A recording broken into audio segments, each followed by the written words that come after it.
Summer season na naman nga. Napakatindi ng init ng panahon ano? As in, Gina G.O. galit na galit. At panigurado ako na isa lang ang gusto ng karamihan. Ang tumakas, magpahinga, at magbabad sa dagat. Kahit mainit ang panahon ay malamig pa rin ang tubig. Ayan, tignan niyo yung kapal ng tao. Grabe pa rin ang dami. Alam niyo dito sa Boracay, pagkahapon, Diyos ko, parang piyesta. Samahan niyo ako sa isang biyahe na hindi lang basta gala, kundi isang pagbabalik. Pagbabalik sa isang lugar na minsan ko nang minahal at muli kong masisilayan.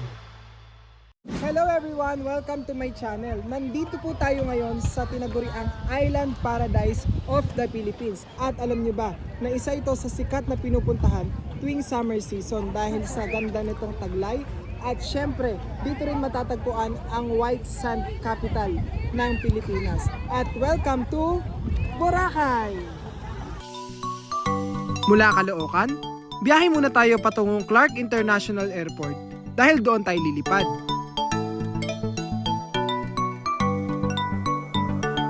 Napakalaki na nga talaga ng pinagbago nito mula nung una akong mapunta rito.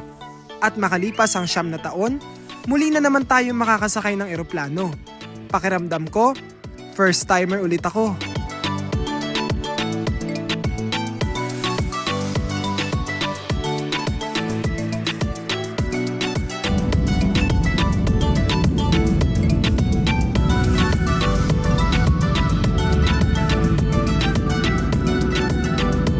At matapos nga ang mahigit 1 oras na paglipad, ay narating na natin ang Boracay Airport.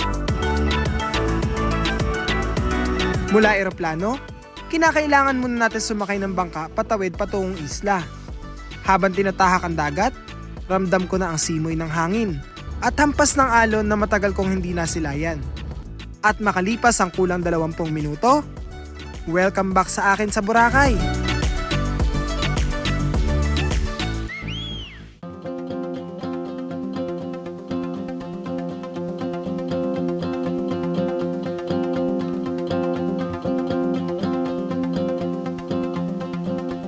So good morning, nandito po tayo ngayon sa beach area o sa dagat ng Boracay. At tignan nyo, grabe, napakaganda ng buhangin talaga dito. Alam nyo po, nung nagpunta ako dito, way back 2017.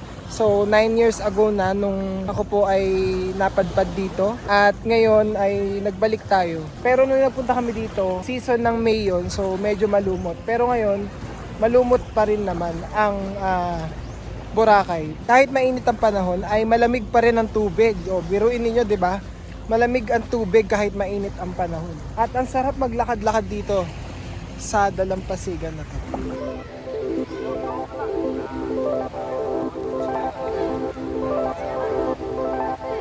So ayan, medyo malumot pa rin. Ngayon, susubukan natin na puntahan yung Station 1, which is pinakadulo pa. Para dun sa grotto, alam ko dun yung sa station 1.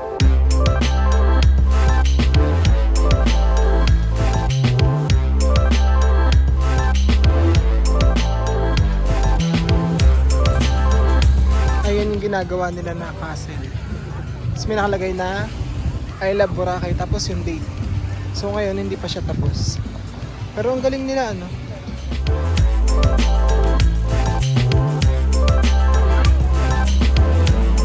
Sa crystal kayak nila, 150 pesos ang isa. Pero kayang-kayang tawaran ng 100 pesos yan guys. Kaya kung DIY lang kayo o budget lang yung inyong pera, pwedeng-pwede kayong humingi ng tawad kahit wala kayong kasalanan. So kung wala rin kayong photographer, pwede rin dito kayo magpa-picture sa mga nandirito. So 100 pesos yata ang singin nila or 200 pesos. Tapos sila na rin magtuturo ng pose. So kung wala kayong idea ng posing, yan, sila na rin ang magtuturo sa inyo. At sila na rin ang magpipicture. So wala nang hassle para sa mga tao katulad ko na hindi naman marunong mag-pose, di ba?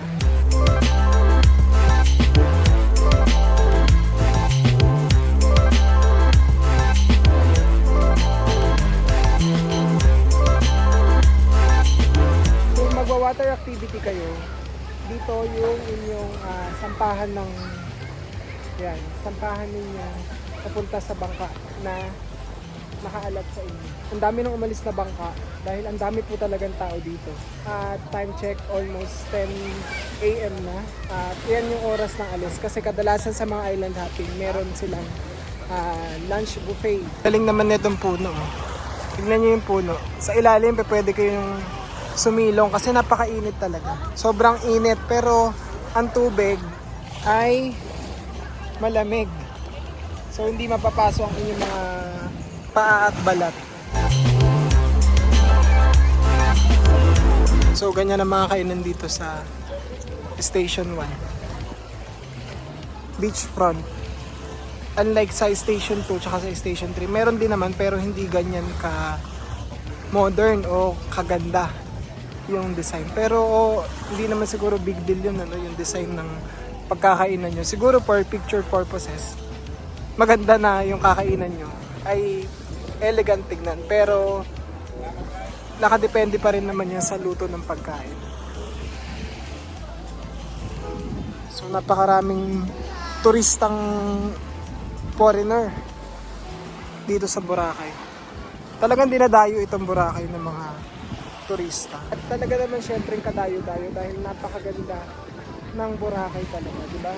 At syempre ito yung isa sa may pagmamalaki natin sa aming mga dayuhan. Itong isla na ganito kaganda. At tinagurian itong Island Paradise of the Philippines. O, biruin ninyo. So ito, ang ganda nitong restaurant na to. Ang ganda ng dating niya. Talagang summer na summer at beach ang vibe.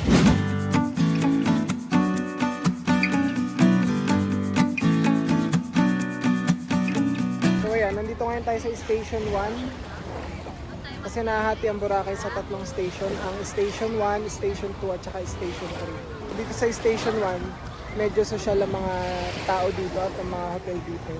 Sa Station 2, yun yung pinaka-busy na area dito sa Boracay. At yung sa Station 3, doon naman yung chill at mga budget-friendly na hotel. So, same pa rin naman yun kung saan kayo mapunta. Nasa Boracay pa rin naman doon. At pare-parehas lang ang alat ng tubig. So, last 2017 nung napunta ako dito, hindi ko napuntahan yung Station 1. Pero ngayon, ay narating ko na siya. Napakaganda pala ng Station 1 talaga. Malinaw ang tubig, walang lumot, at kukunti lang ang tao compare sa Station 2 at sa Station 3. Dito talagang mga konti-konti lang ang mga tao dito.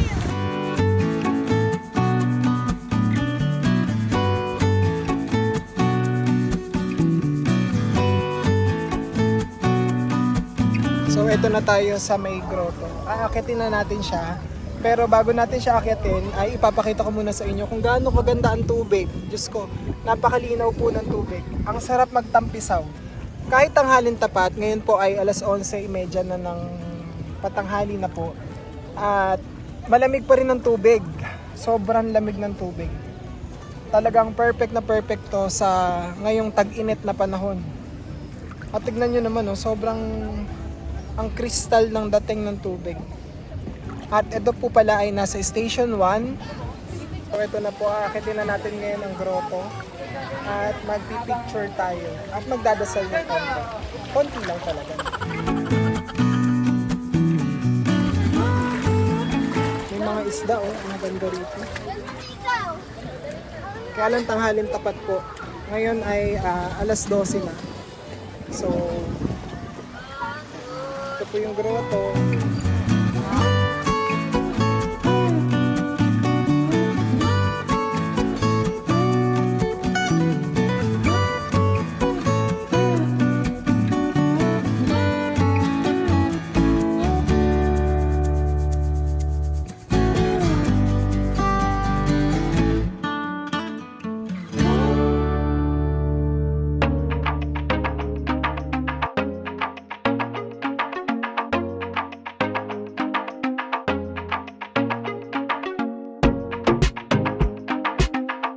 Ang daming tindang mga prutas. Tapos may karinderya. Yung D-Mall kasi, palengke to talaga.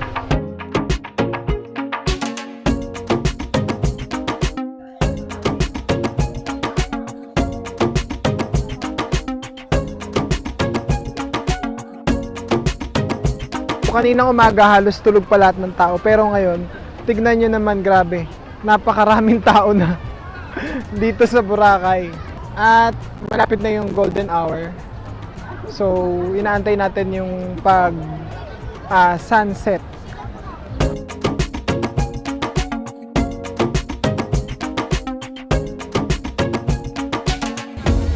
So, dun yung mga nagpa-party na bangka. Tapos ang dami nagpaparaw dito. Doon napakaraming tao, Station 2. Pero nandito po kami ngayon sa 1, kaya hindi gaanong marami. Grabe ganda ng sunset, oh. Alam nyo dito sa Boracay, pagkahapon, Diyos ko, parang fiesta. Napakaraming kabi-kabilang mga nagsasayawan, mga tugtog, katulad nito. Grabe, napakasaya dito.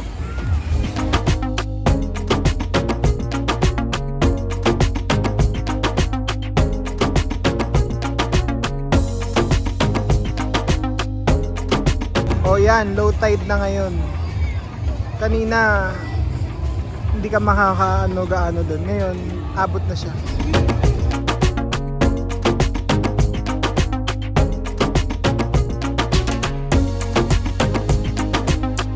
Dito sa D-Mall, maraming bilihan ng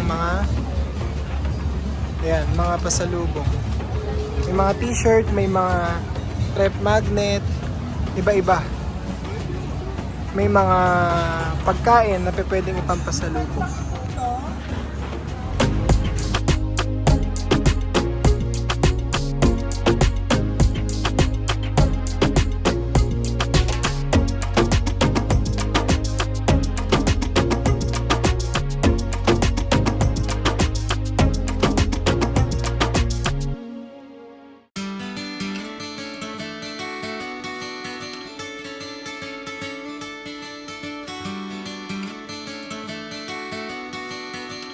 It's island hopping day today. Yan, papunta na tayo sa ating bangka. Napakaraming mag-island hopping at mag-water activities. Pero may mga pulis naman na nakabantay. Kaya safe. So, ang dami kong dalang tuwalya. Doon kasi sa hotel na tinuluyan namin ay may libre silang tuwalya pagka mag-beach kayo. Pe-present nyo lang yung card na pinahiram nila.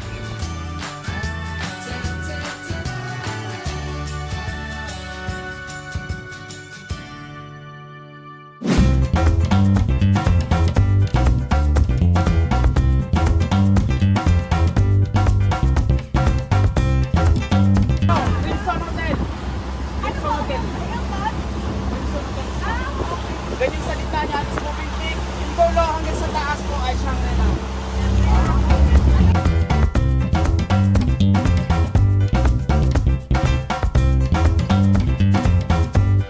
Boracay pala, may Station 0 pa. Akala ko Station 1 to 3 lang. Dito raw yung mga 5-star hotel. So kung mas social yung Station 1, mas pinasosyal pa yung Station 0.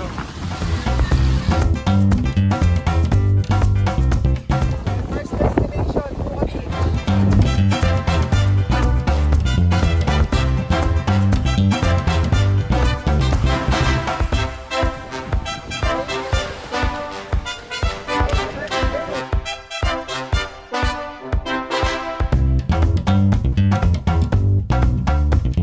Bukati. Beach, picturean lang siya. At dito rin daw nauso yung crystal kayak. Kasi tingnan nyo naman ang tubig. Talagang napakaganda, di ba? Talagang crystal na crystal. Tsaka iba yung texture ng buhangin nila dito. Medyo mabato. Unlike dun sa White Beach, talagang wala kayong mararamdaman.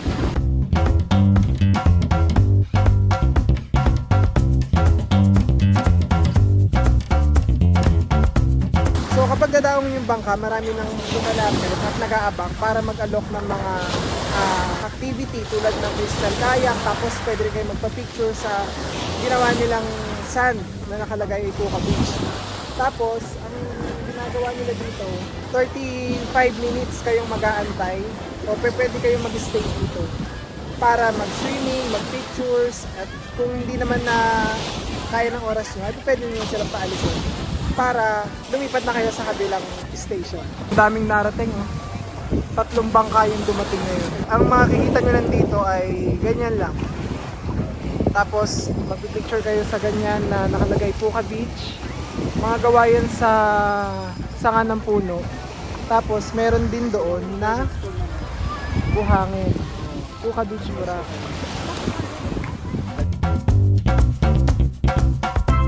Kapag summer season, ito rin na yung pagkakataon para matulungan natin yung ating mga kababayan dito sa Boracay, sa Aklan, na kumita. Kasi ito na yung pagkakataon nila na maghanap buhay. Dahil bibihira lang naman ang lagsayan ng Aklan at ang Boracay kapag ka summer season lang talaga. So kapag usually, kapag mga normal na months, ay hindi naman to ganong matao.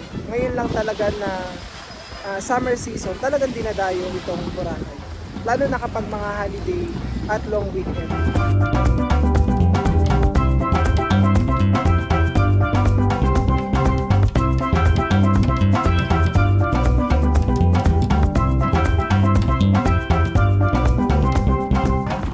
Nagpila! Dalawa 150. Ayun, may nagbubuko. Dalawa 150. Dito yung ano nila. Dito yung kanilang store. Dito yung maliliit na bangka. Dahil sila yung nagbabantay.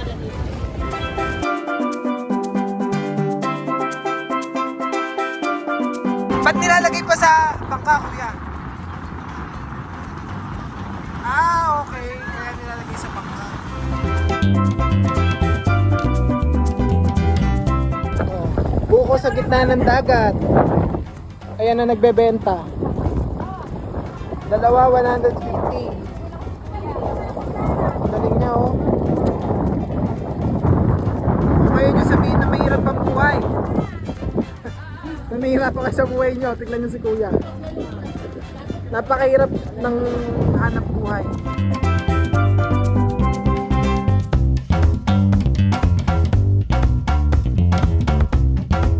Talagang dito lang may mga isda, kuya. Lahat po yun, yung paligid nito. Basta yung may tinapay ko lang naman. Lalapit talaga sila, ano? Pero talagang dito lang ginagawa yun. Opo. Pero marami to sinturi. Sa area nito palibot. Marami to siya. Ay naman, may mga shell din sa ilalim. Opo ma'am, may mga corals po yan. Yung itim na yan, corals po yan. Kasi kailangan medyo malalim, di ba?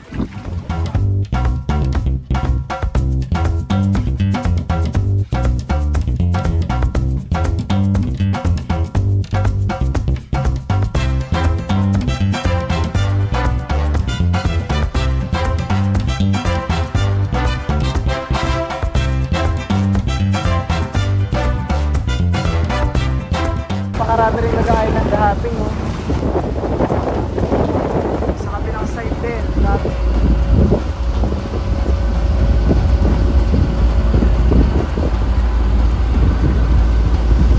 Ito, manatang po.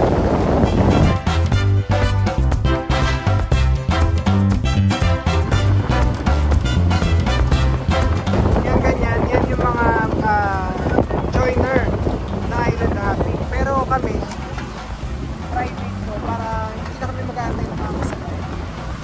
Ano no? Diba ang ganda?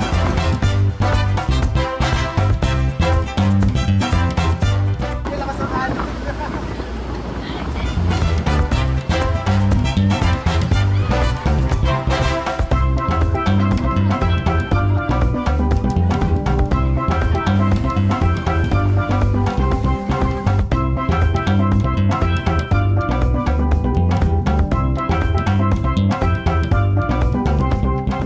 Pagpapasok sa loob ang may bayad. Oo, may. Okay. Yan po yung mga picture Thank you. Dito po tayo ngayon sa Crystal Cove. Pagpapasok sa loob may entrance. Pero pagka dito lang kayo sa Pampang, wala na. Ayun, oh, ang dami ring dumarating na. Pwede daw tayo maligo doon. Ah, doon sa ano, tita ko po.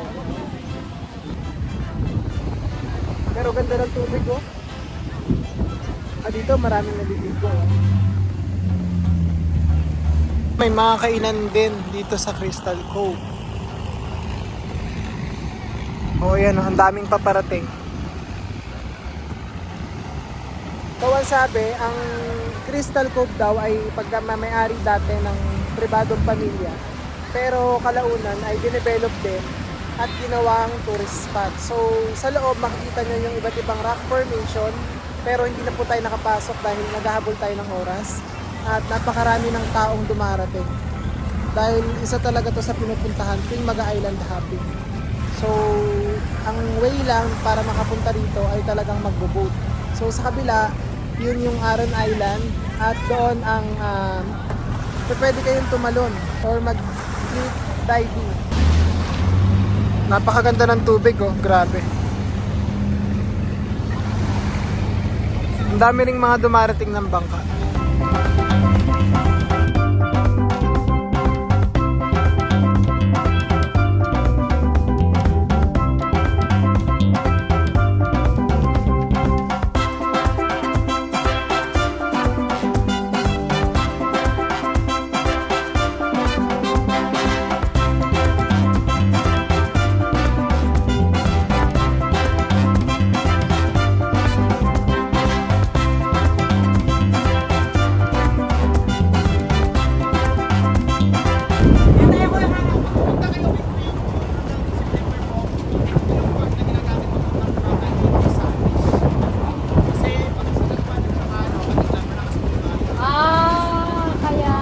Ito yung ginagamit na na port pagka June to December.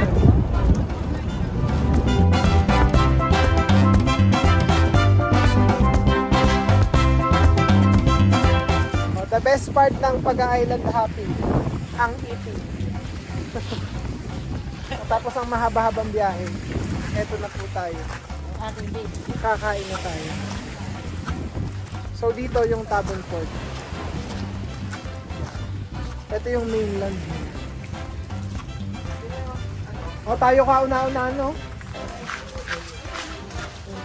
Happy Fiesta!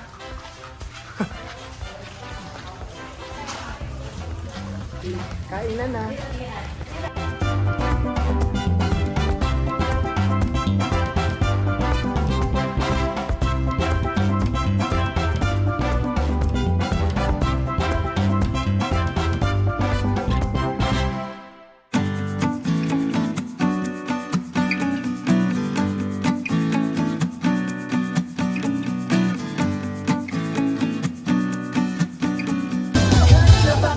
Pinagmamasdan bawat galaw sa salon ng mga tinitingnan ang dala dumigiling ako sinusundan baile, baile, baile tayong dalawa walang ibang kasali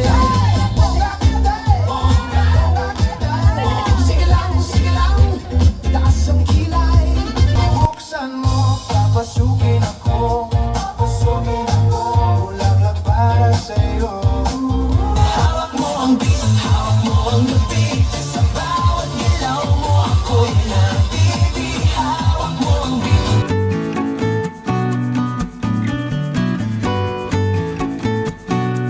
So ngayon ay Monday, pero marami pa ring tao kahit katatapos lang ng Holy Week. Kahapon ay Easter Sunday, pero ngayon ay marami pa ring tao na nagbabakasyon. Ayan, tignan niyo yung kapal ng tao. Grabe pa rin ang dami. Kahit tapos ng Holy Week. Anyway, vacation season kasi. Kaya marami pa rin tao talaga. Expect na natin yan dahil April ngayon, di ba?